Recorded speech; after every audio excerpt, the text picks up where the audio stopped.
Hai netizen, selamat malam. Ketemu lagi sama Mimin di channel audio cerita. Di video kali ini, Mimin akan kembali melanjutkan cerita di channel ini.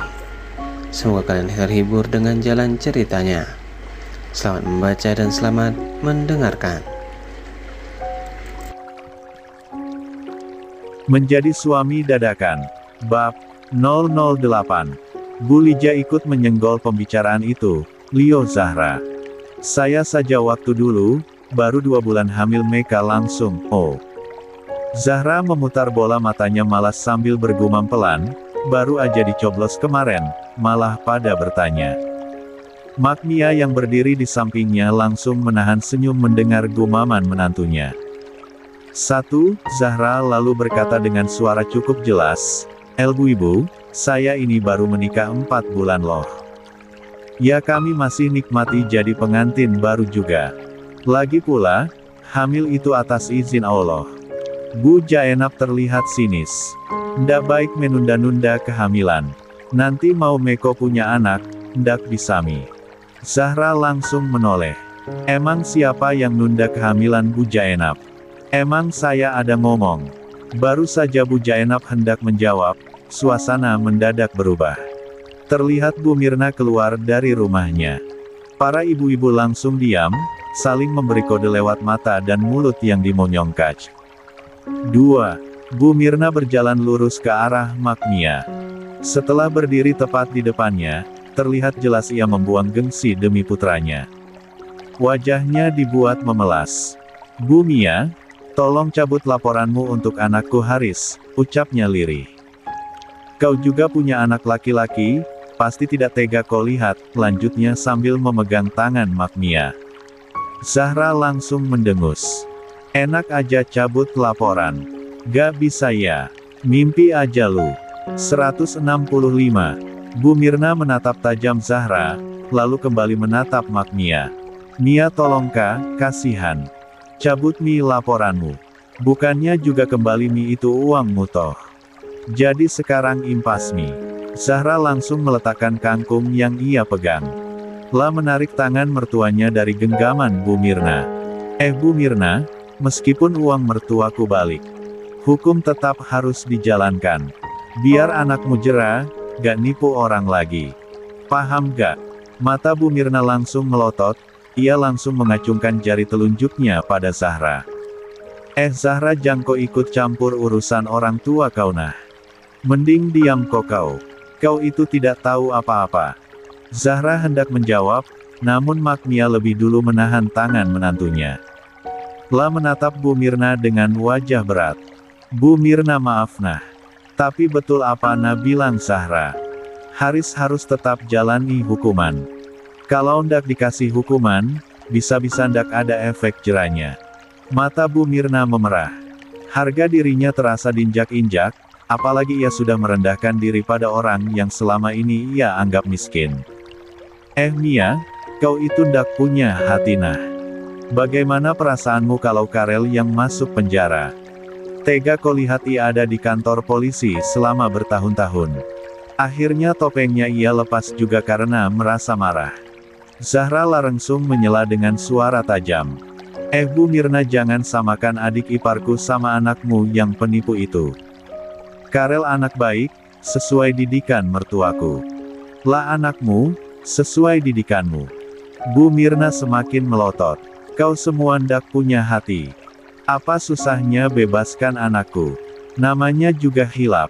Semua pasti pernah berbuat salah tapi tetap dimaafkan. Jadi jangan Meko sok suci." Para ibu-ibu lain terlihat mencibir diam-diam melihat tingkah Bu Mirna yang masih saja sombong dan suka merendahkan orang lain. Tiba-tiba sebuah suara menyambar dari belakang. "Apa? Coba kau ulangi apamu bilang." "Hilap. Bukan hilap itu tapi memang pencuri anakmu. Dia ndak mau kerja keras." Semua orang menoleh. Ternyata Bu Raoda berdiri di sana dengan wajah menerah. Bu Mirna langsung membalas, Bu Raoda jangan meki ikut campur. Ini urusanku sama Mia." Bu Raoda melangkah maju. "Bagaimana ndak moka ikut campur? Orang yang tipu ka beberapa hari lalu itu juga anakmu." Lihat nih kutuntut juga anakmu nanti. Kembalikan uangku sebanyak 30 juta. Itu uang yang kau pakai beli kulkas. Bu Mirna mendengus marah. Bu Jangko fitnah. Apa buktinya? Bu Raudah membalas dengan nada tinggi, buktinya. Suamiku yang bilang. Waktu nadintro-dintro. Bu Raudah terdiam sejenak, karena sangat sulit menyebut kata itu. Zahra langsung menyela, diinterogasi Bu. 166. Bu Raudah mengangguk keras. Nah, waktunya anakmu diinterogasi, dia mengaku sendiri kalau dia juga yang tipu Kak. Banyak nih orang natipu dan itu termasuk saya sama Mia. Jadi, kembalikan uangku. Bu Mirna makin emosi. Jangan kau berbohong nah. Kau mau kau lagi fitnah anakku. Kurang ajar kau Raudah. Jangan kau mentang-mentang istri polisi kau pikir saya ndak takut. Bu Raudah tak mau kalah. Kau pikir saya takut sama kau? Anakmu yang kurang ajar. Begitu kalau didikan salah. Akhirnya anakmu jadi pencuri. Buah ndak pernah jauh jatuh dari pohonnya. Mata Bu Mirna melotot tajam. Entah siapa yang memulai, suasana langsung meledak. Kedua wanita parubaya itu tiba-tiba saling cambak-cambakan, menarik rambut satu sama lain. Para ibu-ibu langsung panik. Sudah Mi. Berhenti kok. Teriak Bu RT. Namun mereka tak peduli. Bantu dulu kasih pisah cepat. Teriak Bu RT lagi. Beberapa ibu mencoba memisahkan, tapi kesulitan. Zahra malah mengambil 2 ikat sayur kangkung, menjadikannya rumbai di tangan. Lah berteriak lantang seperti pemandu sorak, ayo Bu Raudah hajar dia. Semangat. Masak uang 30 juta itu harus diikhlaskan. Oh kalau aku gak mungkin, ujarnya menambahkan minyak ke dalam kobaran api. 5. Bu Raudah yang mendengar itu makin bersemangat, menarik rambut Bu Mirna lebih keras. Bu Mirna menjerit, tak mau kalah. Ia juga menarik rambut dan jilbab Bu Raudah kini kelihatan. Zahra semakin semangat. Ayo, semangat dong. Oh, sementara itu, Mak Mia terlihat semakin panik. Lah ikut masuk ke kerumunan, mencoba melerai dengan wajah cemas. 167. Altaf frustasi. Keributan pagi-pagi itu langsung membuat para suami keluar dari rumah masing-masing. Beberapa tetangga lain ikut berkerumun, berdiri di pinggir jalan sambil berbisik-bisik. Suasana yang tadinya hanya riuh oleh suara ibu-ibu kini semakin gaduh. Di kejauhan, Altaf yang sudah rapi hendak berangkat ke kantor Kua langsung menghentikan langkahnya di tangga begitu melihat kerumunan itu. Pandangannya tertumbuk pada satu sosok yang sangat ia kenal, Zahra sang istri tercinta. Altaf menghela napas panjang saat melihat istrinya berdiri di pinggir, menegang 2 ikat kangkung sambil berteriak-teriak layaknya pemandu sorak. Lah bahkan menutup matanya sesaat, seolah ingin meyakinkan diri bahwa yang ia lihat bukanlah halu. 2. Ya Allah, kenapa istriku seperti itu? Tapi tetap saja aku cinta, gumamnya lirih. Keributan itu bukannya mereda, justru semakin panas. Rambut ditarik, jilbab miring, teriakan saling sahut-menyahut, bahkan ibu-ibu yang melerai justru ikut berkelahi. Dan Zahra, lah tampak terlalu menikmati tontonan gratis itu. Tanpa berpikir panjang, Altaf langsung menghampiri istrinya. Lah meraih lengan Zahra dan menariknya menjauh. Zahra langsung cemberut, begitu melihat orang menariknya. Pak Kua ganggu orang aja. Lagi seru tahu. Kapan lagi lihat 2 orang besti saling adu skill jambak-jambakan. Altaf menatap istrinya dengan tatapan antara lelah dan tak habis pikir. Seru dari mana itu, Zahra? Katanya sambil menggeleng pelan. Belum sempat Zahra menjawab, tiba-tiba Altaf membungkuk dan tanpa aba-aba langsung menggendong Zahra seperti menengangkat karung beras. Pak Kua, turunkan aku. Protes Zahra sambil memukul-mukul bahu suaminya. Malu orang-orang pada lihat. Diam, jawab Altaf singkat, datar, dan tegas. Kau tambah bensin itu api kalau dibiarkan. Zahra mendengus kesal. "LH, lebay. Aku cuma nonton tahu." Dengan teriak-teriak, sahut Altaf sambil melangkah cepat menuju rumah panggung. Beberapa tetangga menatap mereka dengan mata membelalak. Ada yang menahan tawa, ada pula yang berbisik kagum. Magnia yang sejak tadi panik ikut segera menyusul dari belakang. "Taf, pelan-pelan Kinak," katanya cemas. "Turunkan Meki dulu Zahra." "Liemak, nanti di rumah," jawab Altaf tanpa berhenti melangkah. Dari kejauhan, Anida dan Tiara yang kebetulan keluar rumah ikut menyaksikan kejadian itu. Langkah mereka terhenti. Mata mereka terpaku pada punggung Altaf yang membawa Zahra pergi. 168. Wajah keduanya perlahan memerah bukan karena panas matahari, melainkan oleh rasa cemburu yang tak bisa mereka sembunyikan. Sementara itu, Zahra masih menggerutu di pundak suaminya. "Pak Kua, kau ini kayak mau bawa hasil panen saja." Altaf hanya menghela napas lagi. "Daripada kamu jadi wasit tawuran ibu-ibu, lebih baik ku panen saja istriku pulang." Zahra terdiam sesaat lalu mendengus kecil, meski di sudut bibirnya terselip senyum tipis yang tak ia sadari. Akhirnya ia pasrah digendong ke dalam rumah. Kerumunan pagi itu akhirnya benar-benar bubar setelah beberapa polisi datang ke lokasi. Kedua belah pihak dipisahkan, diberi peringatan, lalu diminta berdamai. Meski begitu, wajah Bu Mirna masih jelas menunjukkan ketidakrelaan. La terus menggerutu, merasa dunia tidak adil karena putranya harus mendekam di penjara. 1. Sore harinya, suasana rumah Altaf kembali tenang. Di teras rumah panggung, Zahra duduk berselonjor sambil memakan potongan pepaya. Di sampingnya, Karel duduk bersila dengan laptop terbuka di pangkuannya. Jemarinya sibuk menekan keyboard, sesekali berhenti untuk mencatat sesuatu. Sejak tahu Zahra ahli IT, Karel meminta tolong pada sang kakak ipar agar mengajarinya meski hanya dasar-dasar saja. Zahra tertawa sambil mengibas-ngibaskan tangannya. "Rel, sumpah ya, tadi itu lucu sekali." Rambut Bu Mirna sama Bu Raodah saling tarik. Jilbab terbang kemana-mana. Karel langsung tertawa terbahak-bahak. "Ha, ha, ha.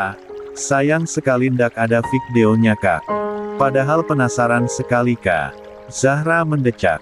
"Lia, aku juga baru sadar sekarang. Harusnya kita rekam tadi." Karel melirik sebentar ke arah Zahra, matanya berbinar penuh ide. "Lain kali Kak, kalau ada begitu langsung rekami. Mana tahu langsung Vipto." Zahra langsung menunjuk ke arah dalam rumah. Iya. Itu semua gara-gara kakakmu si kulkas itu." Karel tertawa makin keras. "Kak Altaf memang kaku sekali jadi orang." La kembali fokus ke laptop, lalu menambahkan dengan nada serius tapi iseng, "Mungkin waktu Mamak harnilkan dia, ngidannya makan kayu jati." 1. Zahra sampai terbatuk kecil karena menahan tawa.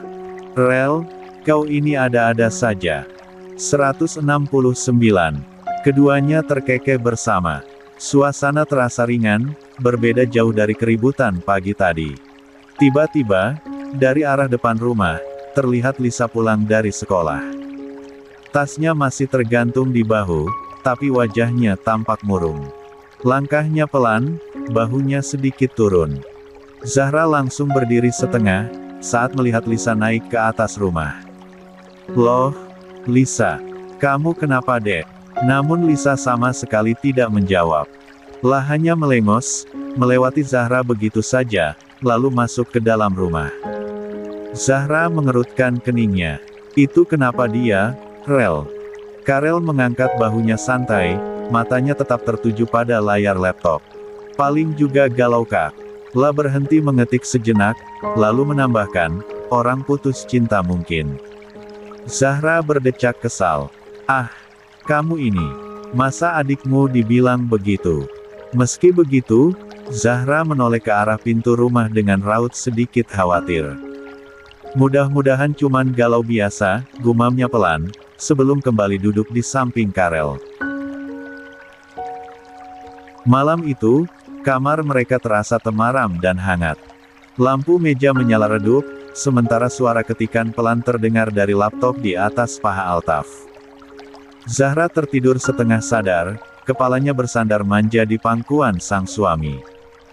Napasnya teratur, sesekali ia menggeserkan pipinya, mencari posisi paling nyaman.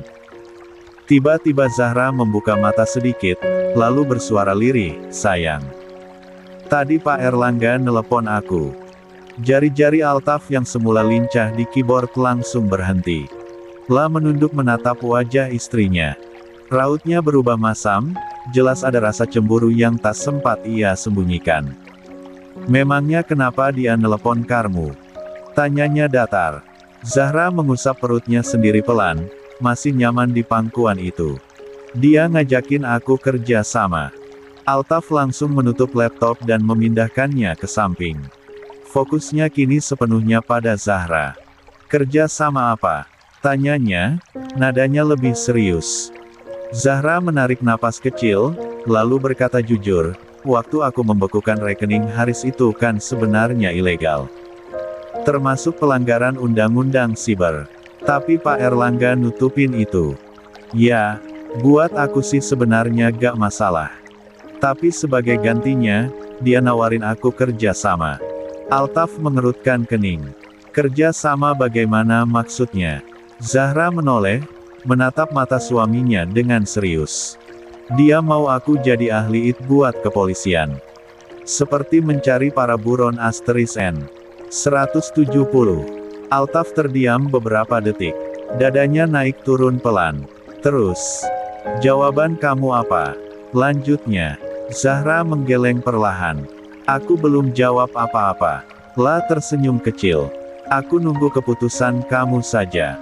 Ucapan itu membuat dada Altaf terasa hangat. La menatap Zahra lama, ada rasa bangga yang tak bisa disangkal. "Kalau aku bilang tidak?" tanyanya pelan. Zahra mengedikkan bahu ringan. "Ya sudah, gak usah. Simplekan." Nada suaranya santai, seolah itu hal paling sederhana di dunia. Altaf menghela napas. "Kamu gak marah kalau aku larang?" Zahra mengangkat wajahnya, menatap Altaf penuh keyakinan. "Emang kenapa harus marah? Aku kan harus cari ridhonya suami."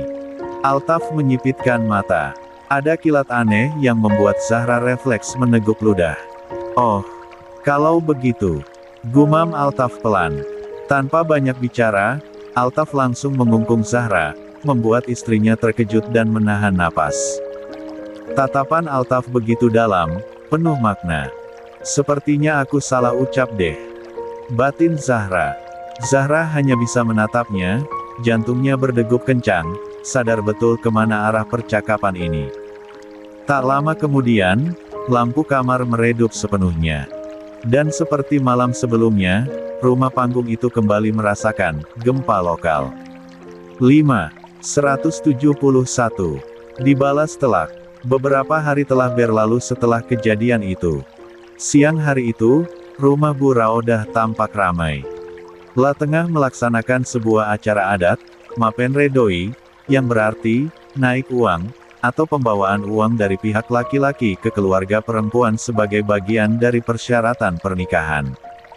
Acara itu menandakan kesiapan pihak laki-laki untuk menanggung nafkah dan melangkah ke jenjang pernikahan. Bu Raodah terlihat tersenyum lebar. Uang miliknya sebesar 30 juta rupiah telah kembali, dan tentu saja ia langsung sibuk mempersiapkan pernikahan putranya. Di bagian belakang rumah tingkat 3 milik Bu Raodah, suasana jauh berbeda. Di sana, Mak Mia tampak sibuk mencuci piring. Tumpukan piring kotor terus berdatangan seiring tamu yang tak kunjung habis. Tangannya tak berhenti bergerak sejak pagi. Zahra yang membantu mertuanya sejak tadi akhirnya angkat bicara dengan wajah tak tega. "Mak udah yuk. Marmak istirahat aja. Dari tadi cucian piring ini gak berhenti-henti loh." Zahra benar-benar merasa kasihan. Dari pagi hingga siang, Mak Mia tak berhenti mencuci piring seorang diri. Mak Mia tersenyum lembut, seolah kelelahan itu tak berarti apa-apa. Kamu, mi saja nak istirahat. Ndak usah bantu mamak. Nanti capeki." Begini memang di kampung kalau ada acara, saling bantu Ki. Zahra mendengus pelan, jelas tak setuju. Tapi masa, cuman Mamak yang cuci piring sendirian di sini. Mana ibu-ibu yang lain? Mak Mia menjawab sambil tetap bekerja. Ada di dalam masak-masak nak. Zahra menghela napas, lalu berkata tegas. Ya udah Mak. Ini sebentar lagi, orang-orang mau berangkat kan? Mak Mia terdiam sejenak, lalu mengangguk pelan. Zahra kembali berkata, ayo kita pulang sholat dulu. Saat keduanya bangkit hendak pergi, tiba-tiba Bu Raudah muncul dari dalam rumah. Pakaian yang dikenakannya tampak sangat meriah, emas bergelantungan yang hampir di seluruh tubuhnya. Dengan nada tinggi ia berkata, mau kau kemana Mia? Cucian piring belum selesai. Masih banyak tamu itu Satu. Zahra langsung menoleh, matanya menajam. Bu Raudah, mamaku dari pagi sampai siang, beliau cuci piring terus tanpa dibantu siapapun. Mata Bu Raudah melotot tajam. Namanya juga saling membantu sesama tetangga. 2. Zahra langsung membalas tanpa ragu. Membantu ya membantu tapi jangan manfaatkan mamaku. Bu Raudah mendengus. Itu Ji memang bisa bikin mertuamu. Memang apa bantuannya lagi selain tenaga? Paling juga ndak Mas Solo nanti kalau menikah anakku.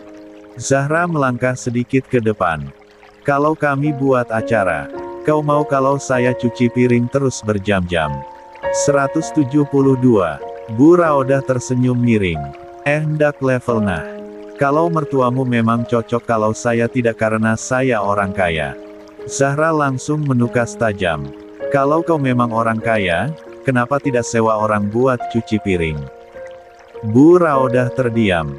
Mulutnya tertutup rapat, tak ada jawaban yang keluar. Tanpa berkata apa-apa lagi, Zahra langsung menarik tangan mertuanya dan pergi dari sana. Tak peduli pada tatapan orang-orang yang menyaksikan kejadian itu. Yang ia tahu, ia tak akan membiarkan Mak Mia dimanfaatkan lagi. Saat sore harinya, keluarga besar Bu Raudah terlihat sudah bersiap-siap untuk berangkat ke rumah calon mempelai wanita. Suasana rumah kembali ramai, suara langkah kaki dan obrolan saling bersahutan. Mak Mia sudah berganti pakaian. Di dalam ruang tengah, Zahra tampak menghela napas panjang sebelum akhirnya berkata, Mak, kenapa kita harus ke sana lagi? Mereka gak menghargai Mamak loh. Mak Mia tersenyum. Hatinya memang terlalu baik, meski sudah berkali-kali disakiti. Baru saja ia hendak menjawab, terdengar suara dari bawah, dari depan rumah. Bu Mia Ayomi. Mau berangkat mapenre doi orang. Cepat Meki, panggil Bu Siti. Mak Mia yang berada di ruang tamu langsung berjalan keluar. Lie, sebentar nah. Lalu menatap Zahra dan berkata dengan lembut, kalau ndak mau Ki ikut nak, di rumah Meki saja tunggu suamimu nak. Mendengar itu, Zahra langsung menggeleng. Tak tega, terlebih ia tak ingin mertuanya kembali direndahkan. Zahra menatap Mak Mia mantap. Ayo Mak, kita pergi bersama. Mak Mia tersenyum kecil. Keduanya pun turun dari rumah dan berjalan beberapa meter menuju rumah Bu Raudah. Di sana, terlihat beberapa mobil berjejer rapi. Zahra sekilas menaksi, harganya tak lebih dari 100 jutaan. Ada R3, Brio, Ayla, juga Toyota Avanza. 1. Begitu mereka tiba, Bu Raudah langsung bersuara, Mia, Zahra naik pit-pit, angkot Meko saja. Ndak muat mobil, penuh semua mi. Tangan Zahra langsung mengepal. Tawa orang-orang terdengar, jelas menertawakan mertuanya. Bu Jaenap ikut berceletuk sambil berdiri di depan mobil Ayla miliknya. Lia, naik pit-pit Meko saja. Karena ndak maukah saya sempit-sempitan. Luntur nanti make upku. Beberapa yang lain ikut menimpali. Sementara Bu Siti dan Bu Nina hanya diam, karena mereka juga sekadar menumpang. 173. Bu Nani, ibu dari Anida, ikut tersenyum meremehkan. Lio, Elni juga ndak muat mobilku.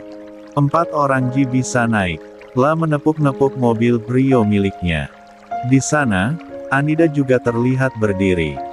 Zahra langsung berkata dengan nada dingin, kalau kalian gak mau ya sudah. Emang kami ini pengemis. La lalu menatap mertuanya. Kan apa aku bilang Mak? Mending kita gak usah ke acara orang-orang julid bin sombong ini. Mata para ibu-ibu itu langsung melotot. Apa kau bilang? Kita semua sombong karena memang ada yang disombongkan. Lihat ada semua mobil ta, ujar Bu Raudah sombong. Zahra langsung mengejek, cih, hanya mobil murahan, gayanya udah selangit. Bu Jaenap langsung membalas, daripada kau, pergi-pergi cuman pakai motor matik. Tin, tin, tin.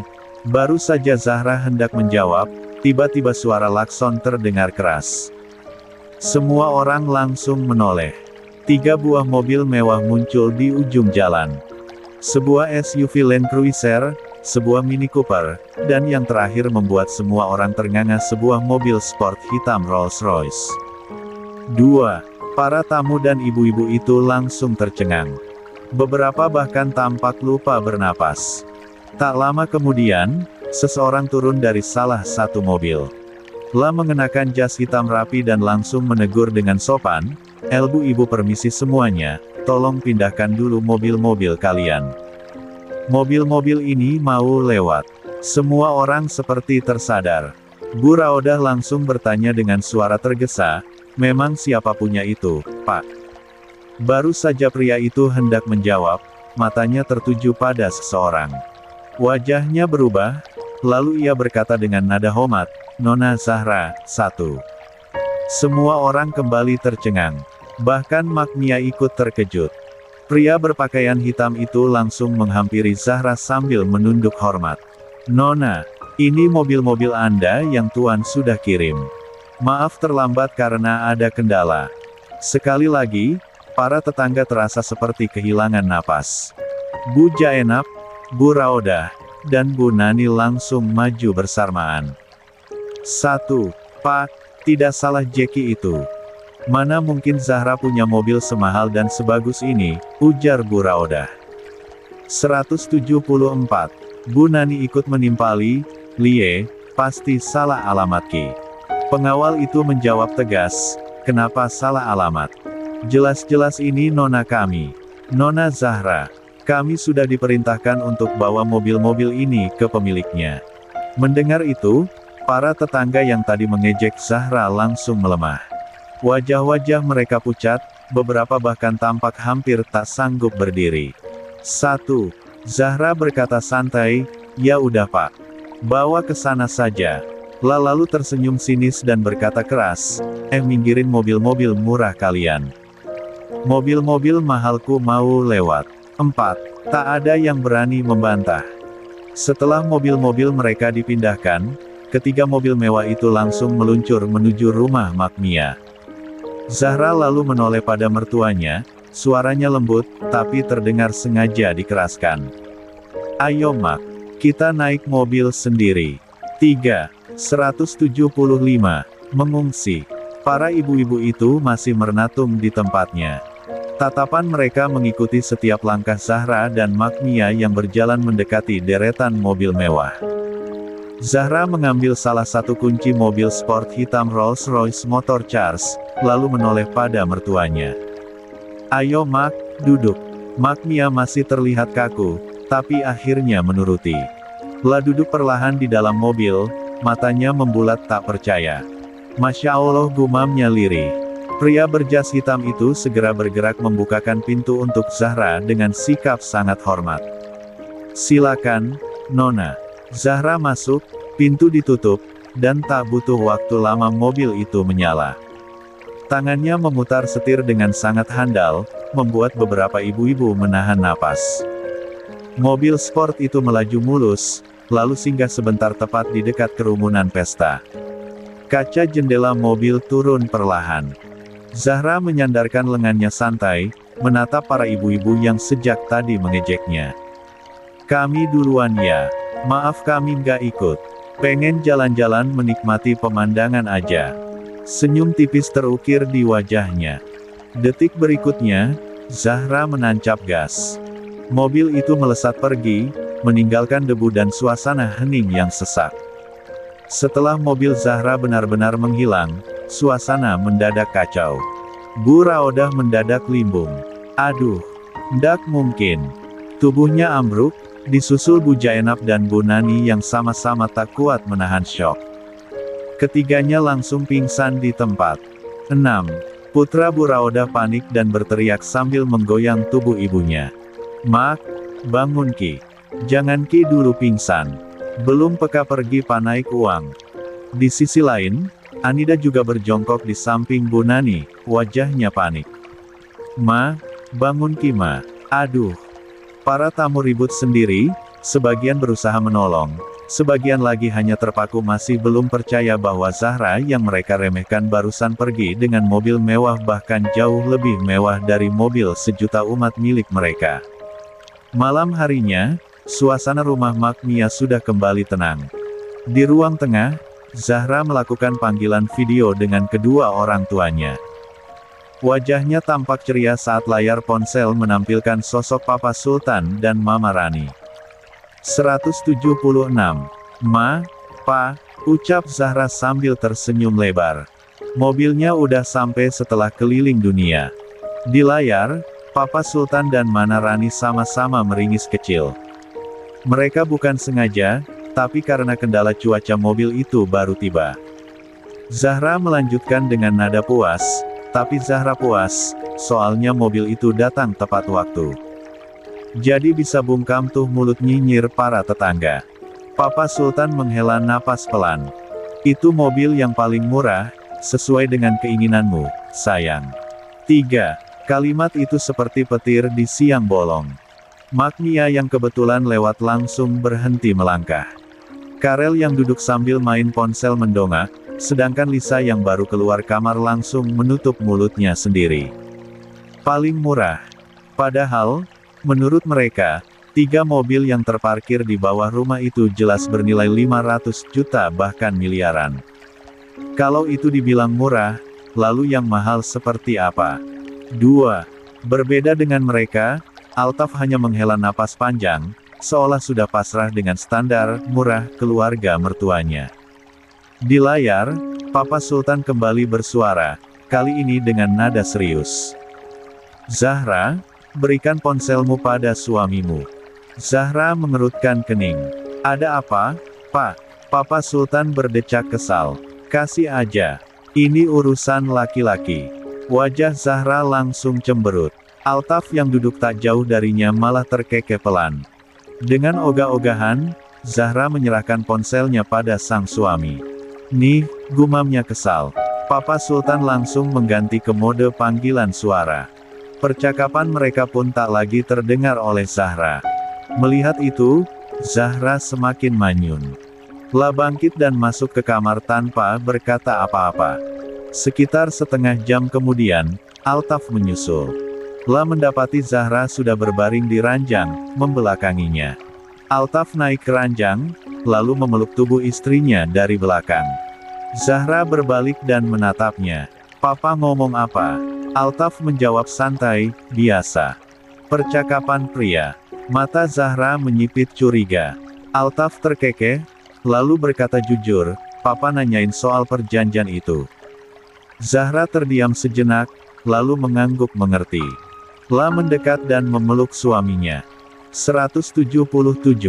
Aku pikir kamu bakalan cerain aku setelah setahun, ucapnya lirih.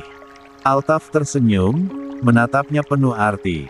Mana mungkin, kalau aku mencintai istriku. Wajah Zahra langsung memerah. Merasa digoda, ia buru-buru menarik selimut dan menutup kepalanya rapat-rapat, membuat Altaf tertawa pelan sambil kembali memeluknya. Pagi harinya, Zahra, Altaf, dan Mak Mia sarapan bersama sambil duduk lesehan di ruang tengah. Suasana sebenarnya tenang, sampai Karel dan Lisa keluar dari kamar dengan wajah kusut. Keduanya masing-masing membawa tas besar, seperti orang yang hendak pindah rumah. Mak Mia langsung menatap heran. Moko pergi mana berdua? Karel dan Lisa saling pandang, lalu Karel menjawab dengan wajah serius.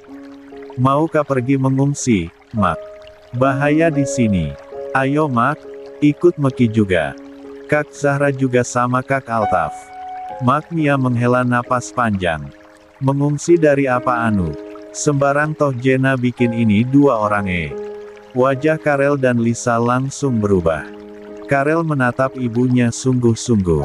Mak, kan sudah kutanyaki. Beberapa hari ini goyang rumah terus kalau malam nih. Tadi malam juga begitu. Apa mi kalau bukan gempa itu? Zahra yang sedang makan langsung tersedak.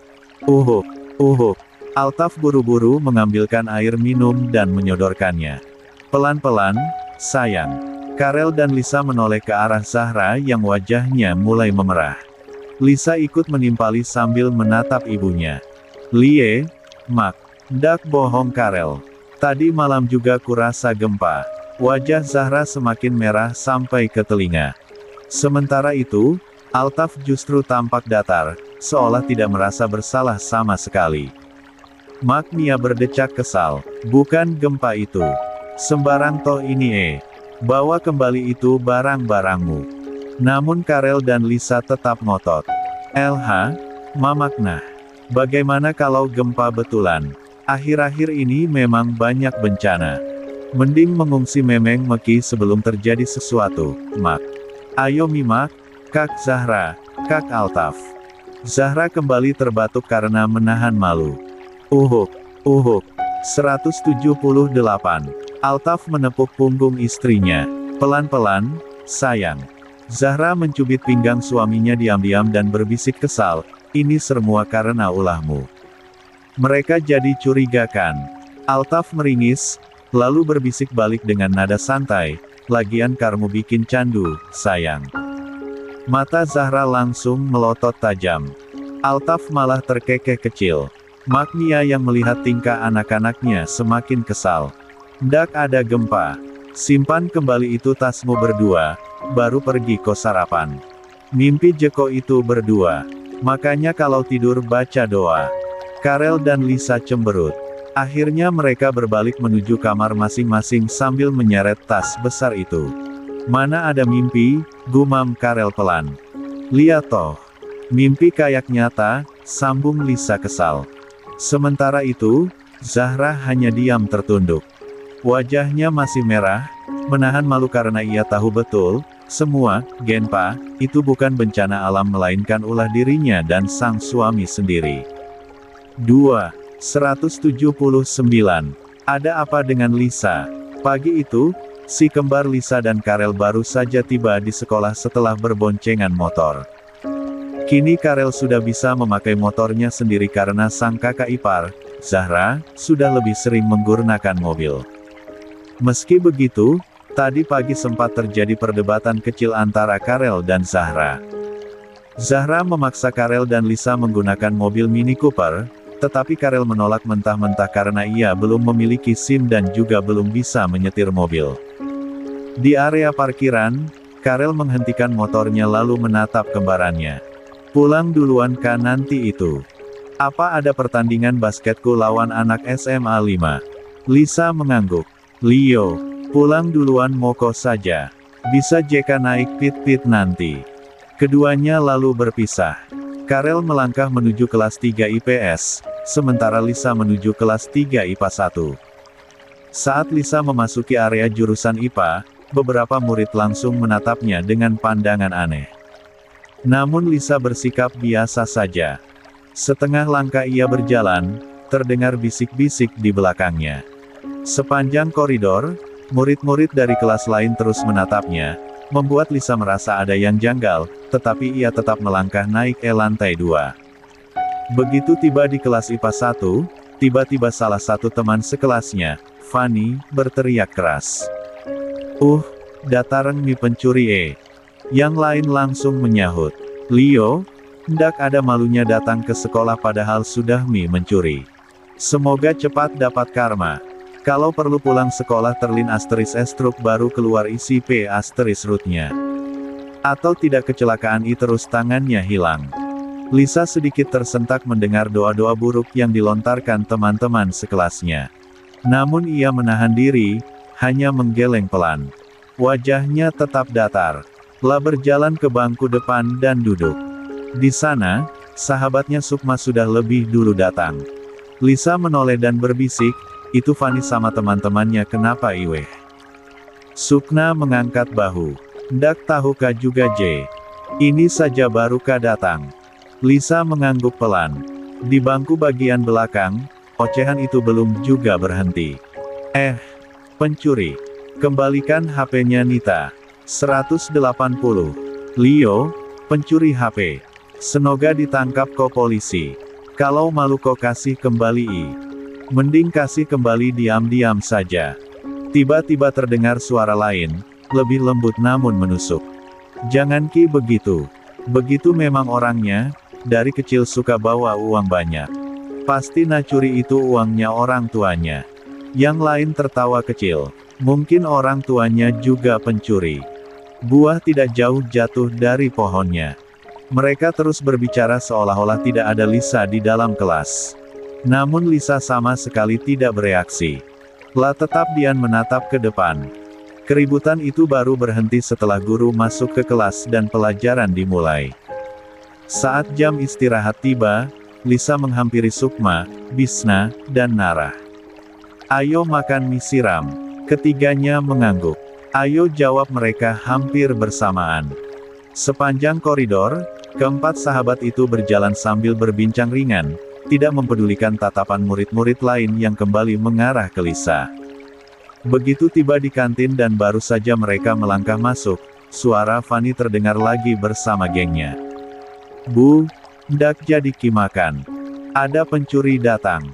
Hilang nanti uangku." Yang lain ikut menyahut.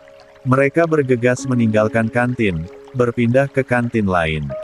Beberapa murid lain ikut-ikutan pergi, sampai akhirnya kantin itu benar-benar kosong, hanya tersisa Lisa dan ketiga sahabatnya. Lisa mengerutkan kening. "Weh, kenapa itu orang semua? Kenapa IJ? Ada berita?" Tanyanya semakin penasaran. Menurut Lisa, orang-orang terus menatapnya dengan tatapan aneh. Kemarin saat sedang latihan menari, salah satu teman sekelasnya yang bernama Nita kehilangan ponselnya setelah jamen chargernya di ventilasi masjid. Ketiganya kembali mengangkat bahu. "Ndak tahu juga," jawab Bisna. Narah menimpali, "Yang kudengar saya, itu yang curi kemarin HP-nya Nita di tahu mi katanya orangnya."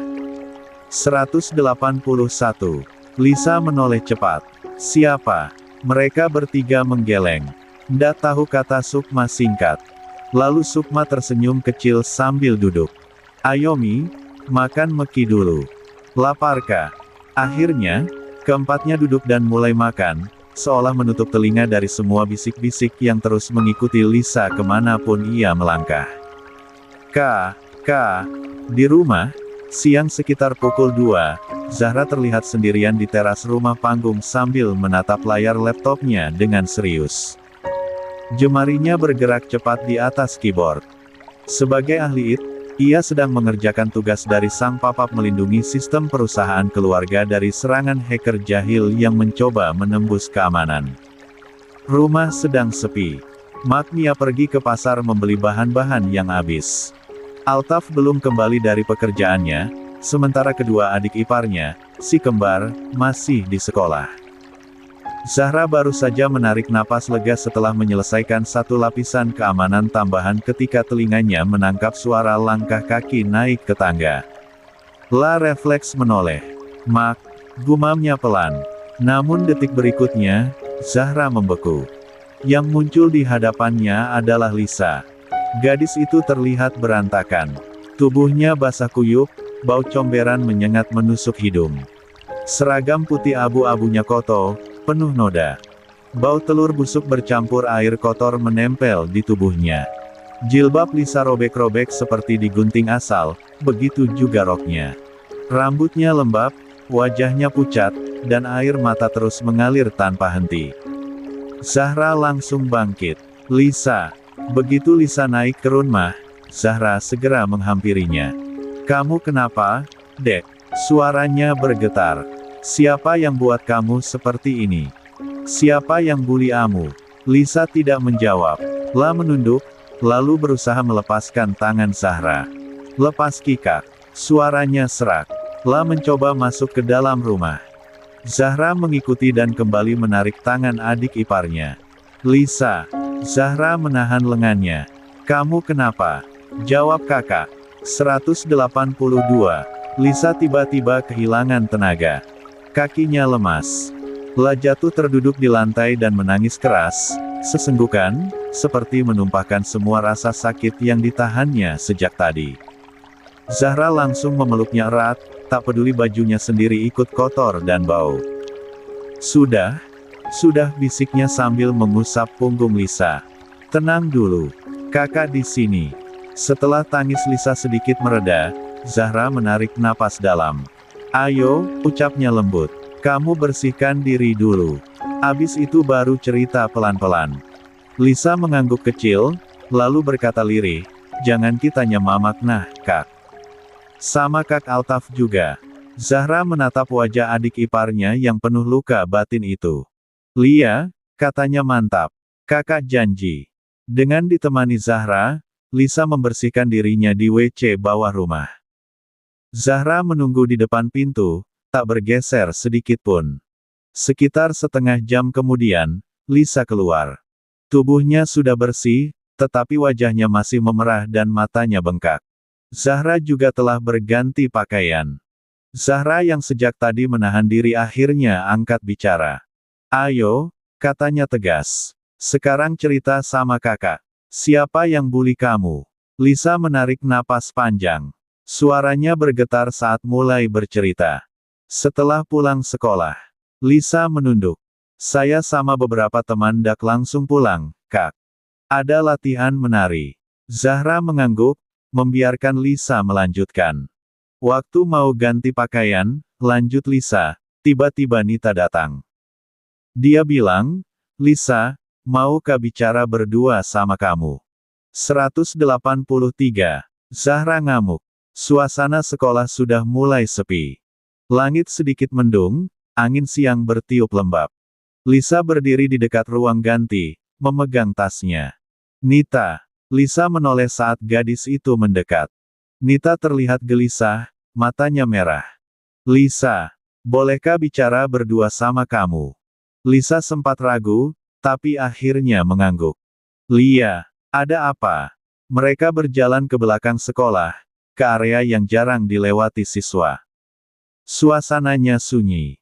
Begitu sampai, Nita langsung menatap Lisa dengan wajah memelas. Lisa, please. Kasih kembali HP-ku. Lisa terkejut. Hah? HP apa? Nita. Apa maksudmu?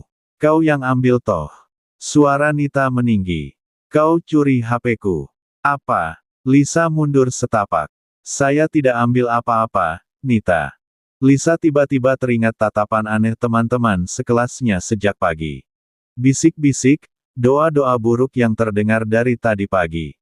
Dadanya langsung sesak. Ternyata mereka semua menuduhnya. Jadi, dari tadi mereka pikir saya. Gumamnya. Lisa menatap Nita tajam. Apa buktimu kalau saya yang curi? Nita terdiam sejenak, lalu berkata pelan, sudah banyak misanro, dukun kudatangi. Pas ku kasih lihat fotomu. Mereka bilang kau yang ambil. Lisa menatapnya tak percaya, lalu tertawa getir. Jadi gara-gara dukun. La mengusap wajahnya frustasi. Astaga, Nita. Lisa menatap Nita lurus. Sekalipun kau potong tanganku, saya tidak akan kembalikan HP itu. Karena memang bukan saya yang curi. Nita.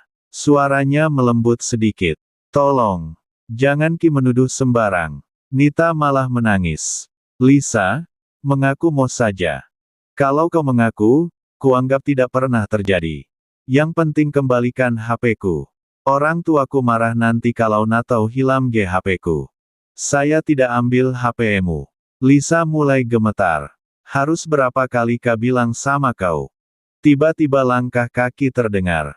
Beberapa teman Nita datang mendekat dengan wajah sinis. Ini dia toh pencurinya. Pantasan dari tadi mukanya sok suci. Tanpa memberi Lisa kesempatan bicara, mereka menyiramkan air comberan ke tubuhnya. 184. Ah! Lisa berteriak. Telur busuk dilempar satu per satu. Bau menyengat membuatnya mual. Ngaku set asterisk N. Kembalikan HP-nya Nita. Ndak ada malumu jadi orang. Seseorang menggunting jilbabnya, yang lain menarik roknya hingga robek. Lisa mencoba memberontak, tapi mereka terlalu banyak. Tolong, saya tidak ambil. Teriaknya, suaranya tenggelam oleh tawa dan makian. Lisa menunduk, air mata kembali jatuh. Begitu Kak. Tangan Zahra mengepal kuat. Rahangnya mengeras, matanya berkilat marah. Jadi, suara Zahra dingin. Hanya karena perkataan dukun, mereka percaya lalu membuli kamu seperti itu. Lisa mengangguk pelan, bahunya kembali bergetar. Zahra menarik napas panjang, lalu memeluk Lisa erat. Kakak janji, bisiknya tegas. Ini tidak akan berhenti sampai di sini. Ayo kita datangi mereka semua. Mereka masih ada di sekolah kan? Lisa mengangguk. Zahra tiba-tiba berdiri. Wajahnya keras, sorot matanya tajam. La meraih tangan Lisa tanpa banyak bicara. Ayo, katanya dingin. Kita ke sekolahmu. Lisa tersentak. La langsung menarik kembali tangannya dengan panik. Jangan Mika. Suaranya bergetar. Tolong. Jangan. Zahra berhenti melangkah. Perlahan ia menoleh, menatap adik iparnya lurus-lurus. Tatapan itu membuat Lisa merinding. Kenapa? Tanya Zahra tajam. Kamu takut? Lisa menggeleng cepat. Bukan begitu, Kak. Atau, potong Zahra, suaranya makin rendah dan menekan, jangan-jangan memang kamu yang curi HP-nya. Wajah Lisa langsung pucat. La buru-buru menggeleng sambil hampir menangis. Tidak, Kak. Bukan saya. Sumpah Kakak, bukan saya yang ambil. Terus kenapa kau tidak mau ke sekolah? Zahra menyilang tangan di dada. Lisa menunduk. Di sana banyak guru, Kak. Zahra tertawa kecil, tapi tawanya dingin, tanpa humor. 185. Banyak guru. Ia mengulang. Terus waktu kamu disiram comberan, digunting jilbabmu, dipermalukan seperti binatang, mereka di mana? Lisa terdiam. Kalau kau memang tidak salah lanjut Zahra tegas, ayo ikut. Kita hadapi mereka. Kita beri pelajaran pada orang-orang yang seenaknya membulimu. Lisa menggigit bibirnya ragu. Lalu ia berbisik, mereka bilang. Mau lapor polisi, Kak. Mata Zahra menyipit. Bukannya gentar, justru senyum tipis terbit di sudut bibirnya. Bagus, katanya tenang namun mengandung ancaman. Biar sekalian. Lisa mendongak. Kak, biarkan mereka lapor polisi. Zahra menatapnya penuh keyakinan. Kalau kamu memang tidak salah, kakak yang akan berdiri di depan. Kakak bela kamu sampai titik darah penghabisan. Suara Zahra tidak keras, tapi tegas. Setiap katanya seperti palu yang memukul keraguan Lisa. Beberapa detik Lisa terdiam, lalu perlahan ia mengangguk. Iya, Kak. Suaranya lirih. Zahra mengangguk puas. Bagus. La berbalik menuju teras, kembali ke laptop yang tadi ia tinggalkan. Jari-jarinya bergerak cepat di keyboard, membuka beberapa program, mengetik perintah dengan wajah serius. Layar menampilkan deretan data dan rekaman. Lisa memperhatikan dari belakang, tak berani bertanya. Beberapa menit kemudian Zahra menutup laptop dengan klik tegas. La memasukkannya ke dalam tas. Ini penting, katanya singkat. Zahra lalu meraih kunci, memastikan pintu rumah terkunci rapat. Ayo. Mereka berjalan menuju halaman. Sebuah mobil sport berwarna hitam mengilap terparkir di sana. Zahra membuka pintu, Lisa masuk dengan gugup. Mesin dinyalakan, suara raungannya memecah kesunyian siang. Mobil itu melaju cepat meninggalkan rumah panggung. Mobil sport hitam itu melaju memasuki pekarangan sekolah dan berhenti tepat di sisi lapangan basket. Suara mesinnya meraung keras, memantul di antara gedung-gedung sekolah, memaksa semua kepala menoleh. Latihan basket terhenti. Latihan yang lain juga terhenti. Riuh rendah suara siswa mendadak senyap. Kebetulan. 186. Sekolah ramai karena para murid mempersiapkan diri untuk lomba. Semua terpaku menatap satu hal yang sama, yaitu sebuah Rolls-Royce hitam mengilap, mobil paling mewah yang pernah mereka lihat seumur hidup. Bahkan di kota itu, tak ada yang menandingi kemewahannya. Gila. Siapa punya mobil itu? Serius itu Rolls-Royce? Bisik-bisik terdengar di mana-mana. Pintu mobil terbuka. Seorang gadis turun lebih dulu. Rambutnya tergerai, wajahnya dingin tanpa senyum. Jaket kulit hitam membalut tubuh rampingnya, dipadu celana kain panjang yang membuat auranya semakin tegas dan berkelas. Langkahnya mantap, tatapannya tajam. Beberapa detik kemudian, Lisa ikut turun. Seketika terdengar gumaman terkejut. Itu Lisa toh. Anak beasiswa itu. Bagaimana bisa dia naik mobil begitu? Lisa menunduk, tangannya gemetar. Zahra menutup pintu mobil dengan satu hentakan, lalu langsung menghampiri adik iparnya. Mana mereka? Tanyanya dingin. Lisa menelan ludah. Di lapangan utama, Kak. Zahra mengangguk singkat. Ayo, tunjuk Karen. Lisa menggenggam tangan Zahra erat-erat, seolah mencari keberanian. Keduanya berjalan menuju lapangan utama. Tanpa sadar, kerumunan siswa mengikuti dari belakang, rasa penasaran mengalahkan logika. Begitu mereka tiba, terlihat sekelompok murid perempuan sedang latihan menari. Tawa mereka pecah lalu langsung membeku saat melihat Lisa. Salah satu dari mereka mendecih sinis. Suaranya dikeraskan agar terdengar. Datang mi lagi itu pencuri. Belum sempat yang lain menimpali. Siapa yang kau bilang pencuri? Hah. Suara Zahra menggelegar, membuat semua terlonjak. 187. Masalah kelar. Seorang gadis bernama Fanny yang berdiri paling depan langsung ciut. Wajahnya pucat, langkahnya mundur setengah. Padahal tadi ia berteriak keras. Zahra maju satu langkah. Ulangi perkataanmu. Katanya tajam. Kalau berani. Tak ada yang menjawab. Zahra menyapu wajah mereka satu per satu. Ayo, lanjutnya dingin, mana buktinya? Apa kalian punya bukti kalau adik saya ini mencuri? Tak ada suara. Mereka saling pandang dengan wajah ketakutan. Katanya yang kehilangan HP itu bernama Nita, iya. Zahra menaikkan alis. Mana Nita? Tanyanya sambil celingukan mencari gadis itu. Seorang gadis kurus berhijab mengangkat tangan dengan ragu. Wajahnya pucat pasi. Saya Kak, suaranya nyaris tak terdengar. Zahra langsung berdiri di hadapannya. Kau, katanya tegas. Apa kau punya bukti kalau Lisa yang mencuri HP-mu? Nita menunduk.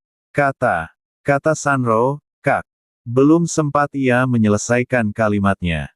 Beberapa guru mulai berdatangan.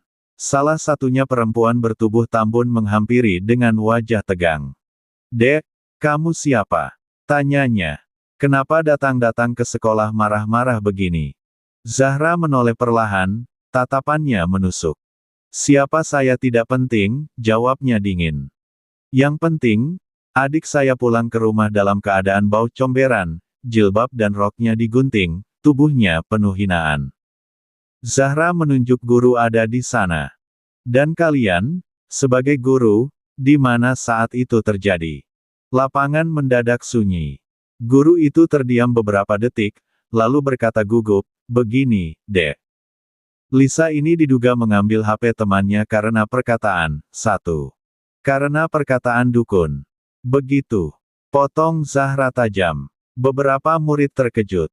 Zahra tertawa kecil, penuh ejekan. Zaman sekarang masih percaya dukun. Suaranya meninggi. Keislaman kalian perlu dipertanyakan. Wajah para guru memucat.